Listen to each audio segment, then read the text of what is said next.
Hey guys, Justin with Kayak Catfish. Well, I've got a couple hours before dark this evening, and I'm just in a mood to catch me some fish, and so that is what I'm going to do. I'm out here with my ultralight rod, and I'm going to throw this right here. This is a 1-inch Gulp Minnow in the smelt color on a 1/64 ounce jig head with a number 8 hook. And again, that's on my ultralight setup. Just a 6-foot St. Croix ultralight rod. Got a little small Abu Garcia reel and 2-pound test line. And what I'm going to do is just work the shoreline down through here after I about dump my rod in the water. But I'll launch my kayak here at the boat launch, come upstream, and I'm just going to work the shoreline all the way back down through here toward the car and just see what I can catch. You know, this Gulp Minnow, for those of you who may be new to my channel, never saw me do this style of fishing before, these Gulp Minnows, one of the best baits made, in my opinion. They catch everything from bluegill to bass to crappie, you name it. Anything that swims will eat that small Gulp Minnow. And so I'm just going to make my way down the shoreline, throw it to down trees and brush and all these rocks and whatnot. Now let's see what we can catch tonight. I'm just throwing that jig out and just letting it sink. Just letting it fall all the way down. Once it hits bottom, I'll work it off. This ledge comes just straight down through here. So I'm just going to pop it off a little bit and let it fall some more. Any fish that's kind of hanging close to them rocks, I want this bait to just kind of fall right in its face on its way down. I'm going to do that all the way around through here. Now, as I make my way along, there's going to be some down trees that have fallen down in the water and stuff like that, and so I'll work those too, just throwing that jig in there, letting it sink down through the branches, just catching anything that wants to bite. Now, once I'm ready to reel this bait in like I am now, I'm going to do this right here. Just kind of reel it really slow while twitching my rod tip, giving it a little action. If you don't get them on the fall, oftentimes you get them doing on the twitch right there. Like a fish. Couldn't tell if I was in a limb or if I was an actual fish for a minute. Well, we got us something here. Oh goodness, he spit it right there. There's a bass that come out. Spit my bait on the way up. The way it pulled back, I thought, man, that's a limb there or something. I've put my bait in. There's a daggone smallmouth.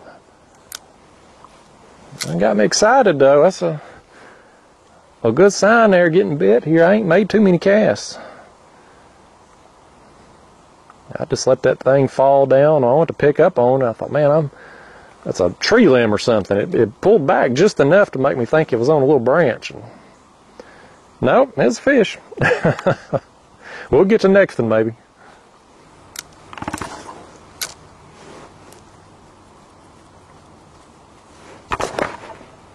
Something got me right there. What's this gonna be? Oh, bluegill. He's all wrapped up in the fins there with it. There we go. I got my bucket here with me, y'all. I may keep a few bluegill tonight if we get any that's reasonable size. That and there, not so much. I'm not really interested in any that small. But if I get any, I don't know, 5-6 inches and up, we'll put them in the bucket and use them on an upcoming catfishing trip. Put me out some live baits. Been doing real good on the skipjack lately. Cut bait. And I like to throw out a live bait every now and again, just mix it up. Heck, if nothing else, it's just good to give a little variety for video purposes. So we'll keep us a few tonight. If we find some better ones. I think we probably will somewhere down through here. Something hit it right away. I think it's a little bluegill or something. See if I can let it fall down through. Oh, something's got me. Oh, another little small thing. They were on it pretty much as soon as it hit the water. There wasn't no chance of that thing sinking down far enough to get a better quality one. Sometimes you can get your bait down under them. There'll be some better quality. Well, he's on it again. I may end up, if this is all I end up getting down through here, this size, what I'll do is just keep a few of them. I'd prefer to have me some 5-6 inchers, and I think we'll get a few. I'm on Milton Hill Lake tonight here in East Tennessee, and this is one of the better bluegill fisheries around. I get a lot of 8-inch plus bluegill out here, so hopefully we'll find us some tonight. Bluegill's kind of an underappreciated fish. I got something swimming with. Oh man, that's just them tiny ones. They're attacking that thing. There, that one got it. That's a little better one. That first one hit it and come free, and then it finally sank down enough where I could get a better quality one. But there we go. Old bluegill.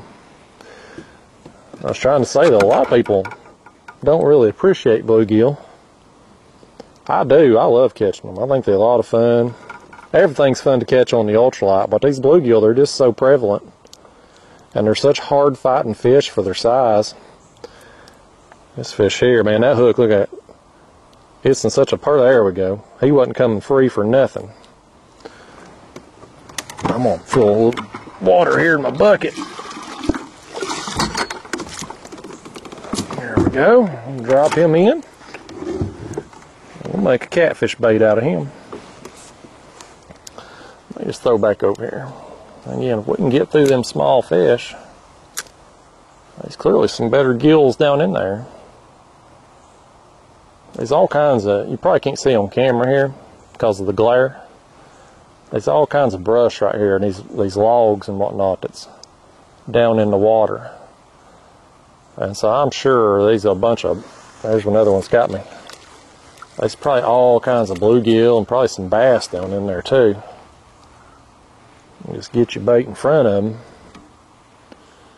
Even these fish right here, I mean, I know they're small, but when you're using an ultralight and 2-pound test line, shoot, man, they'll pull.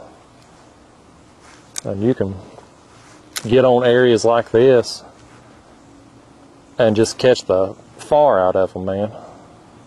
There's just so many of them stacked up. It's just one after another. It's just one of them fun techniques. I enjoy the heck out of it. My morning trips, you know, there's another one.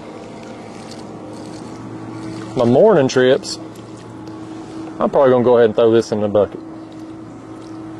But I'll try to say it now for about the 3rd time. My morning trips, I've been doing the catfishing because there's less people on the water, less boat traffic. Yeah, we'll put him in the bucket.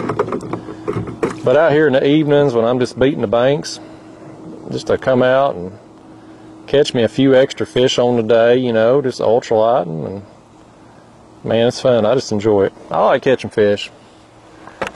It's fun. If you don't enjoy it, I don't know what's wrong with you, and I don't know why you're on my channel, because fishing and growing tomatoes and sunflowers, that's about what I like to do. And watching football in the fall.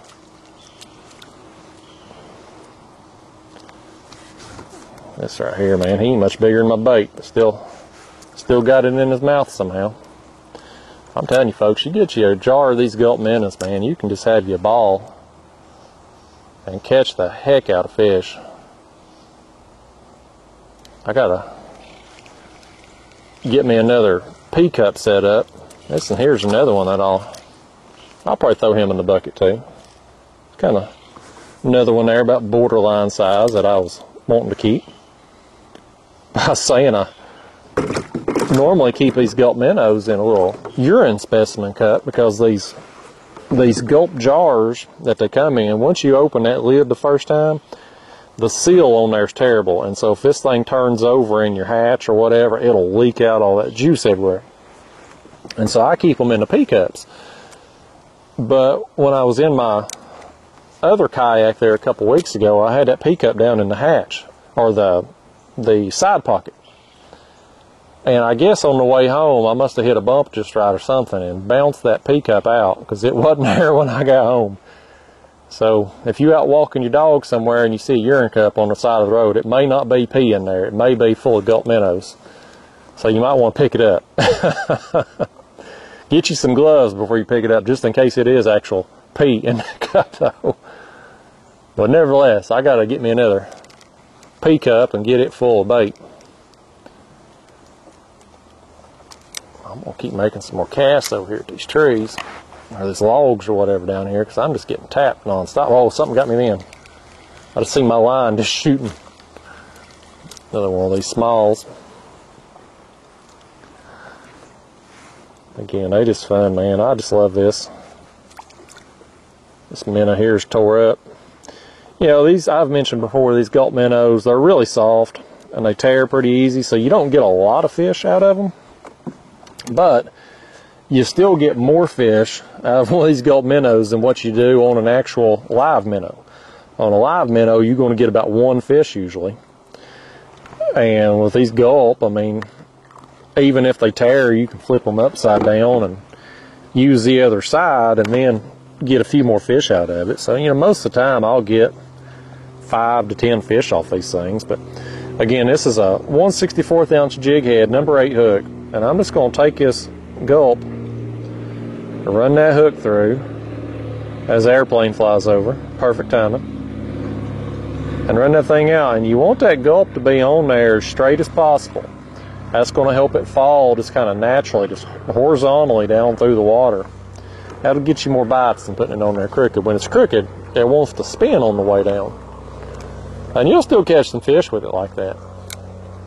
But you won't get near as many as what you will when it's just coming down perfectly straight. Especially on other species like bass. The bass seem to, I get more bass when it's perfectly horizontal on there. Once they're chewed up and whatnot, these bluegills still hit it. But in largemouth and smallmouth, it helps to have it on there correctly. Alright guys, well, I think I may just kind of, I'm going to make 1 or 2 more casts, I guess. Oh, well, we got an escapee. Hey, that's a parole violation, bluegill. Get back in there. I'm going to make me about 2 more casts here, and then I'm going to move on down and keep making my way along. We'll find us some more schooled up and find us hopefully some better quality down through here too. So I'll make 1 or 2 more casts. I'm surprised I didn't get nothing in. It was hitting it all the way down through there. Let's reel it in and toss back over there.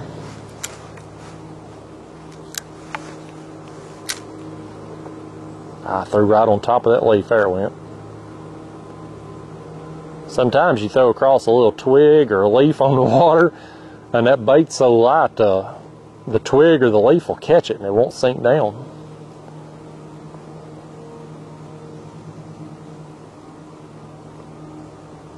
Yeah, didn't get another bite in either. Alright, well, let's move on.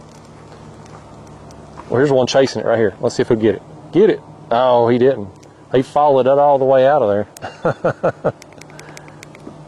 Okay, I'm going to move along here. I'm using my electric motor here tonight. That's my Motor Guide XI3 I've been trying out here on my Hobie kayak. Works pretty well. I'm getting 4.7 miles an hour top speed. The spot lock, the course heading, all that stuff works really good. It's really quiet. So I'm liking it so far. This is my first trip using it, doing anything other than catfishing, so far so good with it. Again, the main thing I need out of that motor is just I need it to be quiet for video purposes, not make a ton of racket. And ideally I'd like it to be fast as possible. I mean, you're not going anywhere quick in a kayak, but 4.5 to 5 miles an hour is perfect. Oh hell, I've cast it up over that tree branch. I think I got a fish on it over there too, y'all. I do. I got a fish on. Look at that. And I'm over this branch.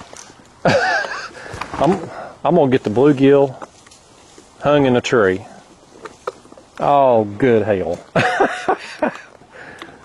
Let me go over here and rescue him. It's a wonder he didn't break my line.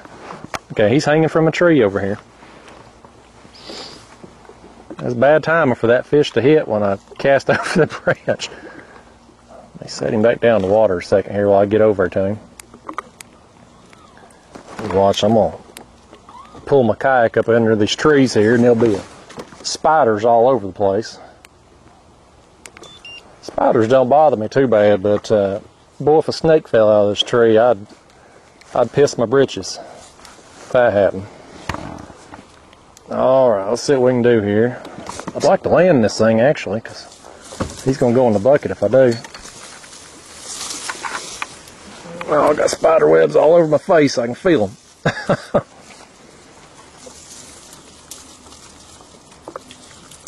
Come here, bluegill. I got you. You're rescued.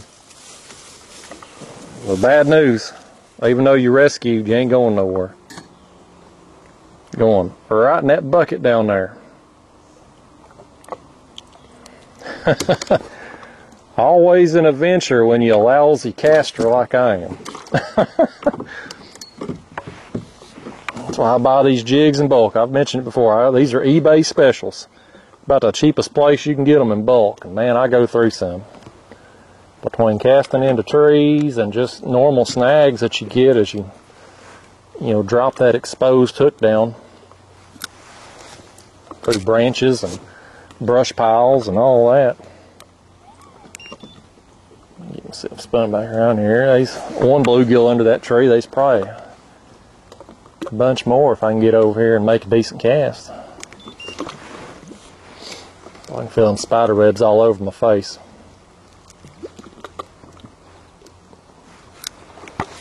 No snakes though, that's the most important thing. No snakes. I saw a big one in my yard. Probably 2 or 3 weeks ago, man. That thing was it's a black snake. There's a fish. That thing was probably 3 to 4 foot long. I mean, it was a good sized one. That's a quality bluegill right there. This thing right here, man. Should have brought my measuring board with me. Get a length on some of these. And this one here is probably, I'd say, between 7 and 8 inches, probably. Up. Well, he about got away from me here. You ain't going nowhere. Come here. Come here. There he is. Ornery thing. Let's see, how many we got in the bucket now? 1, 2, 3, 4, that'll make 5. I'll maybe put like 1 more in there. Let's have 6 live baits for an upcoming trip. Alright, well, let's make us another cast up under there. We'll just keep throwing at it till they quit biting. I got another, oh, one hit me there. Pulled it out of his mouth. I'm going to let it fall back down. I may have to make another cast up in there. May have pulled it too far. Too close to me here. Let me just throw back in there. Make a better cast.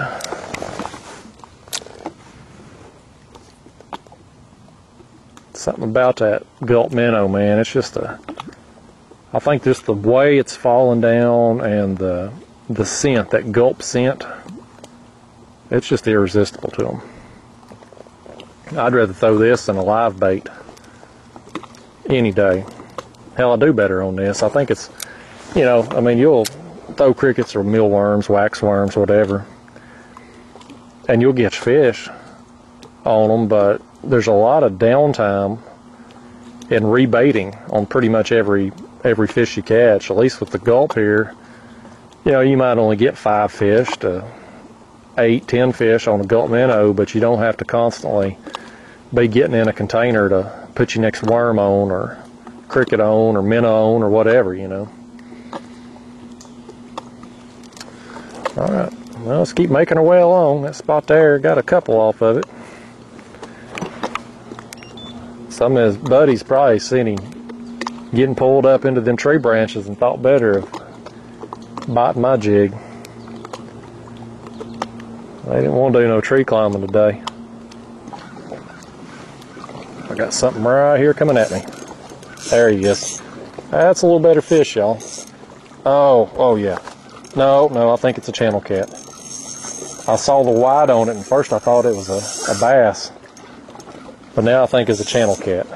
Boy, a day of ultralight fishing wouldn't be complete without one of these pesky things. My regular viewers, you all know how bad I hate channel cats, especially when I'm ultralight fishing. I get mad at them when they chew up my baits when catfishing, but when they mess up my jigs and get slime all over my line when I'm ultralight fishing, I'm like, ugh. Look at the bend he's putting that rod though, man.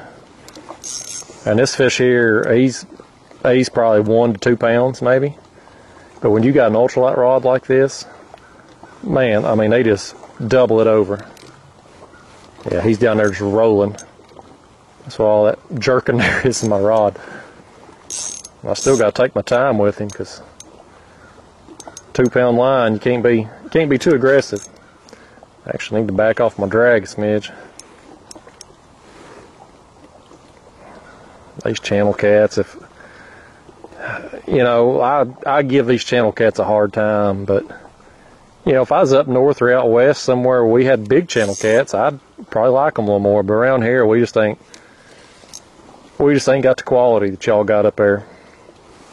Most of what we get is this right here, this size up to 5 pounds. You get a 10-pound channel cat around here, you've got you a dang good one.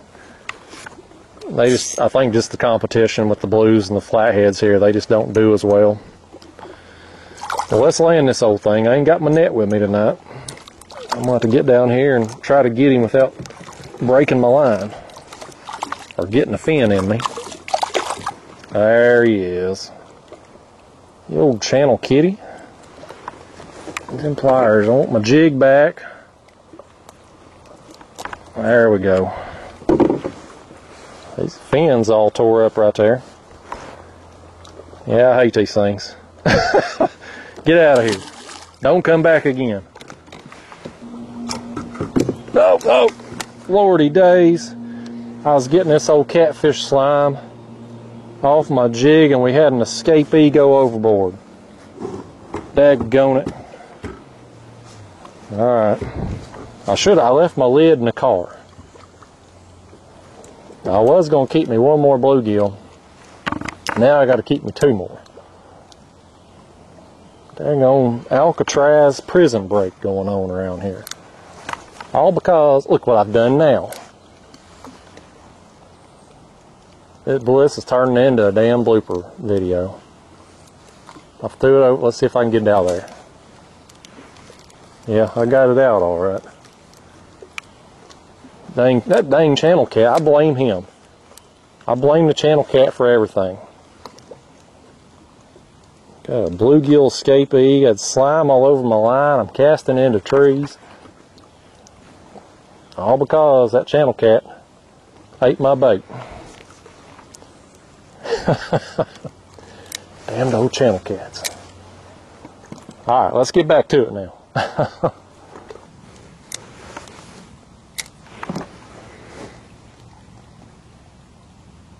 Something's hitting me. Look at my line. There it goes. Yeah. I'm a line watcher, y'all. Sometimes you'll just see your line kind of flick a little bit. But that right there, they wasn't no mistaking it, man. He was just hitting it and getting it. This one of them little warmouths or green sunfish. They got a bunch of names. People call them all kinds of stuff. That there, I'm tempted to keep him. He's not very big, but these usually do pretty good on a hook. We'll throw him in the bucket. We'll take him home. We'll see if we can feed him to something. Let's make another cast over there. Sure wish I'd put my lid on that bucket. I'd still have it. It was one of my better bluegill that hopped out back in the water. It happens though. He's probably told all his friends, look at that, golly bum, I caught that, there it went. Let's see if I can bounce it off that leaf and into a fish's mouth. It might happen. That bluegill that escaped, he's probably told all his friends down there about me. He's warned them all that I'm out here looking to keep a few and feed them to much bigger fish. It's all right though. This gulp minnow, even though they know I'm coming, they still can't resist it. Well, I was hoping to bounce it off that leaf and catch me one, but to no avail. All right, let me keep making my way along. We'll find some more down through here, guaranteed.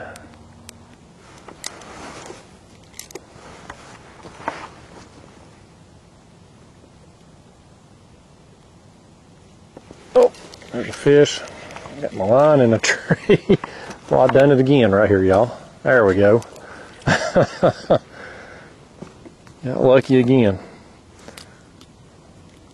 It's a little old thing here. I can find them trees though. Even when I don't cast my baits into them, I can set the hook into the tree. That's half the battle in doing this style of fishing here along the shoreline, is getting these jigs up under these tree branches. Usually if you can get them back up in there, you're going to get a bite. There's one right there. There it is, y'all. This is unfortunately going to be the last one, but it is going to go in the bucket and give us another catfish bait. I am at the point in the evening where, goodness gracious, come here, bluegill. There it is, in the bucket you go.